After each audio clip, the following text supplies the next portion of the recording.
నమస్తే అండి. ఎలా ఉన్నారు అందరూ? అందరూ బాగుండాలని కోరుకుంటూ నేచర్స్ కిచెన్ దేవి ఛానల్కి స్వాగతం. నేను ఈరోజు మీకు చలవ పప్పుచారు చేసి చూపిస్తున్నానండి. ఒంటికి చలవ చేసే పప్పుచారు అనమాట ఇది. టేస్ట్ చాలా బాగుంటుంది. ఈ ఎండాకాలం మనకి బాగా బాడీ వేడిగా ఉంటుంది కదా, చక్కగా కూల్ అవుతుంది అనమాట. దీనికి కావాల్సిన చూసండి, పెసరపప్పు ఒక కప్పు తీసుకున్నానండి, ఒక 2 ఉల్లిపాయలు, 3 టమాటాలు, ఒక 3 పచ్చిమిర్చి, చిన్న నిమ్మకాయ సైజు అంత చింతపండు కడిగి నానబెట్టేసుకున్న, ఉప్పు కారం పసుపు యాజ్ యూజువల్ అండి. మీకు తాలింపు వేసుకునేటప్పుడు నేను ఏ తాలింపు వేస్తున్నా అనేది మీకు వేసి చూపిస్తా. ముందుగా పప్పును లైట్గా వేయించుకుందాం. వచ్చేయండి, స్టవ్ మీద కుండ పెట్టేసుకున్నానండి.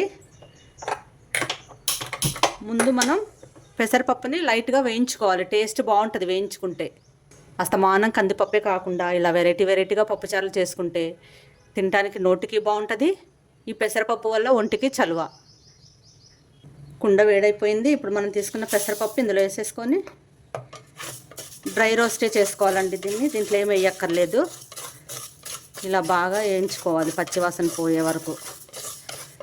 అప్పట్లో అండి అమ్మమ్మల కాలం నాడు పచ్చ పెసలు దొరికేవి, పండించుకునేవాళ్ళు.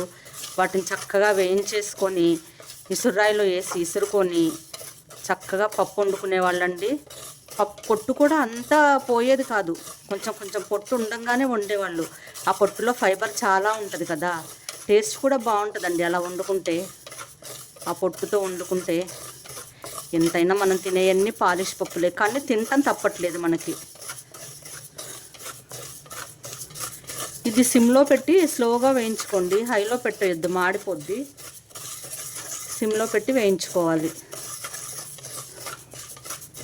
పెసరపప్పు వేయించుతుంటే కమ్మటి వాసన వస్తుందండి. పెసర్లు వేయించితే ఎలా వస్తుందో అలా మంచి వాసన వస్తుంది వేగుతుంటే. పెసరపప్పు వేగిపోయిందండి. ఈ మాత్రం వేగితే చాలు, మరీ ఎర్రగా ఎగ్గకూడదు. ఇప్పుడు నేను దీన్ని వేరే బౌల్లో వేసేసుకొని కడిగి తీసుకొస్తా.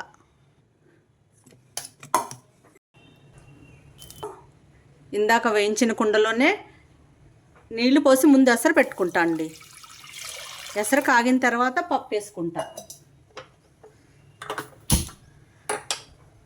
ఎసరు కొంచెం కాగనిస్తా. ఎసరు కొంచెం మరగాలండి. నీళ్లు మరుగుతున్నాయండి. మనం ముందుగా కడిగి పెట్టేసుకున్నాం కదా, ఆ పెసరపప్పు అంతా దీంట్లో వేసేసా. ఇలా ఎసరు పెట్టుకునే వండుకునే విధానం చాలా మంచిదంటండి. అప్పట్లో అన్నమైనా ఎసరు పెట్టే ఉండేవాళ్ళు. ఇలాంటి పప్పు ఏమైనా చేసినా కానీ ఎసట్లోనే వేసేవాళ్ళు. ఇప్పుడంతా హడావుడి లైఫ్ అయిపోయింది. ఏదైనా త్వరగా అయిపోవాలని చూస్తున్నాం తప్ప అందులో ఎంతవరకు ఆరోగ్యం ఉందా అని మనం ఆలోచించట్లేదు. పెట్టేస్తానండి. ఇది చాలా తొందరగా ఉడుకుతుందండి. పెసరపప్పు కూడా ఎక్కువ టైం తీసుకోవద్దు. పప్పు పొంగొస్తుంది. ఈ పైన ఈ తెల్ల పొంగంతా తీసేయాలి. ఇది ఒకసారి తీసేస్తే మనం మళ్ళీ పొంగకుండా ఉంటుంది.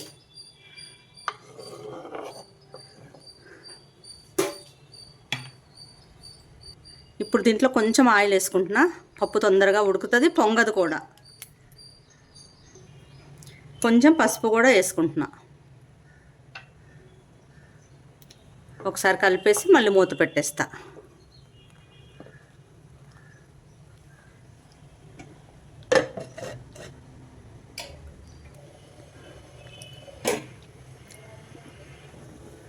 ఇంకొంచెం ఉడకాలండి.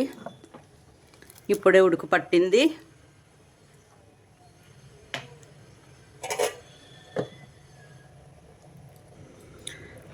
పప్పు సగం ఉడికిపోయిందండి. ఇప్పుడు కట్ చేసి పెట్టుకున్న ఉల్లిపాయలు, టమాటా, పచ్చిమిర్చి, కారం కూడా వేసేస్తున్నా.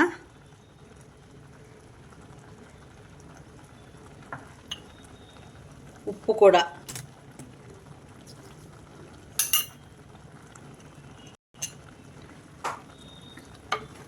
ఇవన్నీ వేసి ఒకసారి కలిపేసి మూత పెట్టేస్తా. టమాటా, పచ్చిమిర్చి, ఉల్లిపాయ ఉడకాలి కదా. ఇది బాగా పల్చగా చేయను, బాగా చిక్కగా చేయనండి, మీడియంగా చేస్తా. మూత పెట్టి ఇంకో 5 నిమిషాలు టమాటాలు ఉడికే వరకు ఉంచేస్తా. పప్పు ఎంతవరకు వచ్చిందో చూద్దాం. పప్పు ఉడికిందండి. మనం ఇందాక వేసిన టమాటా, పచ్చిమిర్చి ఇంకొంచెం ఉడకాలి. టమాటా ఇంకొక 2 నిమిషాలు మూత పెట్టేసి ఉంచేస్తా. ఉడికిపోయిందండి. నేను కొంచెం స్మాషర్తో ఇలా ఇలా అంటున్నా. మీరు పప్పు గుత్తుంటే పప్పు గుత్తితో రుబ్బేసుకోవచ్చు. ఇప్పుడంటే ఇవన్నీ వచ్చినాయి. అప్పుడు పప్పు గుత్తులే కదండి, చక్కగా కూర్చొని రుబ్బేసుకునేవాళ్ళు. పాతకాలం ఇవన్నీ మిస్ అవుతున్నామండి మనం. చింతపండు పులుసు తీసి పెట్టుకున్నా కదా, అదే పోసేసుకున్నా. ఇది బాగా మరగబెట్టుకోవాలండి. ఒక 5 నిమిషాల వరకు బాగా మరగాల. కొంచెం ఉప్పు చూసుకుంటా అండి.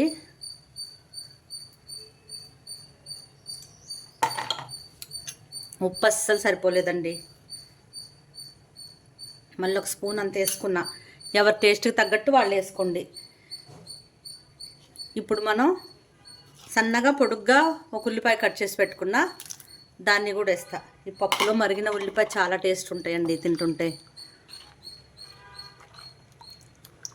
ఇప్పుడు దీన్ని ఒక 5 నిమిషాలు మరగబెట్టుకుంటా అండి. మూత కొంచెం వంకరగా వేసుకుంటా, పొంగకుండా. పప్పుచారు చూద్దామండి. సూపర్గా మరుగుతుంది. ఇప్పుడు ఒక 3 కరివేపాకు రెబ్బలు వేసుకున్నా. దీంట్లో టేస్ట్ కోసం ఒక 1/2 స్పూన్ ధనియా పౌడర్. ఇది ఫ్లేవర్ బాగుంటుందండి. ఇలాగా ఒక 1/2 స్పూన్ వచ్చి జీరా పౌడరు, కొంచెం మెంతిపిండి అండి. ఈ 3 వేస్తే పప్పుచారు ఫ్లేవర్ చాలా అంటే చాలా బాగుంటుందండి. పప్పు చక్కగా మరిగిపోయిందండి. చూసారా, ఉల్లిపాయలు టమాటాలన్నీ బాగా ఉడికినాయి. మీరు కొత్తిమీర ఉంటే ఇట్లా మరిగేటప్పుడు కొంచెం కొత్తిమీర వేసుకోండి, చాలా బాగుంటుంది టేస్ట్. నా దగ్గర కొత్తిమీర అయిపోయిందండి, అందుకే నేను వేయలే. కొత్తిమీర వేసుకోండి, చాలా బాగుంటుంది. చాలండి, నేను ఇలా ఉంచేస్తున్నా. ఇట్లా ఉంటే చాలు. నేను ఇంకా దీనికి పోపు వేసేస్తా. స్టవ్ ఆఫ్ చేసుకున్నా, దీన్ని దింపి పక్కన పెట్టేసుకొని పోపు వేసేస్తా. స్టవ్ మీద పోపు వేసుకోవడానికి ప్యాన్ పెట్టేసా. స్టవ్ వెలిగించేసుకున్నా అండి. ఈ పప్పుచారుకి నెయ్యి పోపు చాలా బాగుంటుందండి. నేను ఈరోజు నెయ్యి పోపు వేస్తున్నా. నెయ్యి పోపు చాలా టేస్టీగా ఉంటుంది అన్నమాట. అప్పుడప్పుడు నెయ్యి తినటంలో తప్పేం లేదండి. నెయ్యి తినాలి కూడా, హెల్త్కి కూడా మంచిది. నెయ్యి వేడైపోయింది.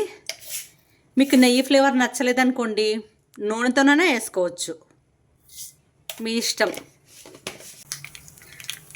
ఆవాలు చిట్లినాయండి, జీలకర్ర, ఒక 3-4 వెల్లుల్లి రెబ్బలు ఇట్లా దంచి పెట్టుకున్నా, అవి వేసేసుకున్నా. వెల్లుల్లి రెబ్బలు కొంచెం వేగిపోయినాయి. ఒక సగం ఉల్లిపాయ ఇలా పొడుగ్గా కట్ చేసి పెట్టుకున్నా, అవి వేసేసా. ఈ ఉల్లిపాయలు కొంచెం ఎర్రగా వేగితే బాగుంటాయండి. తుంపి వేసేసుకున్నా. హైలో పెట్టి వేగకూడదండి. పోపు ఎప్పుడైనా సిమ్లో పెట్టి వేయించుకోండి.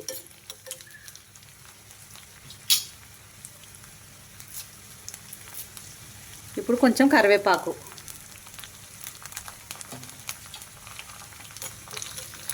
ఈ పోపు అంతా కొంచెం ఎర్రగా వేగాలి. ఇప్పుడు కొంచెం మెంతిపిండి వేసా, కొంచెం ఇంగువ. చూసారా, తాలింపు చక్కగా వేగిపోతుంది.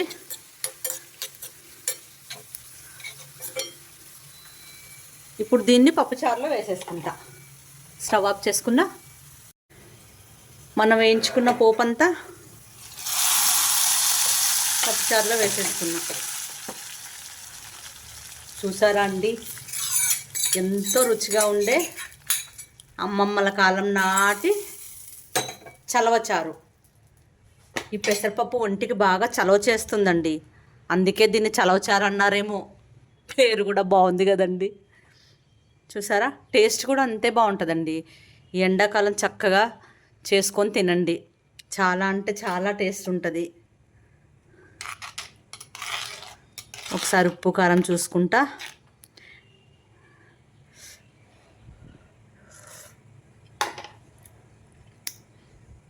ఉప్పు కారం కరెక్ట్గా సరిపోయినాయండి. పులుపు కూడా మేము తక్కువే తింటాం కాబట్టి మాకు పులుపు కూడా సరిపోయింది.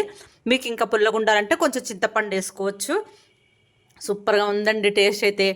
వేడి వేడి అన్నంలో వేసుకొని కాదండి, పప్పుచారు ఎప్పుడైనా పోసుకొని తినాలి. అన్నంలో పోసుకొని అలా జుర్రుకుంటూ తింటుంటే ఆ టేస్టే వేరండి అసలు. ఓకే అండి, ఈరోజుకి ఇదేనండి వీడియో. మరో మంచి వీడియోతో మళ్ళీ కలుద్దాం. నా వీడియోస్ మీకు నచ్చినట్లయితే లైక్ ఇవ్వడం మర్చిపోకండి. ఉంటానండి. మరో మంచి వీడియోతో మళ్ళీ కలుద్దాం. బాయ్ అండి. Thank you for watching.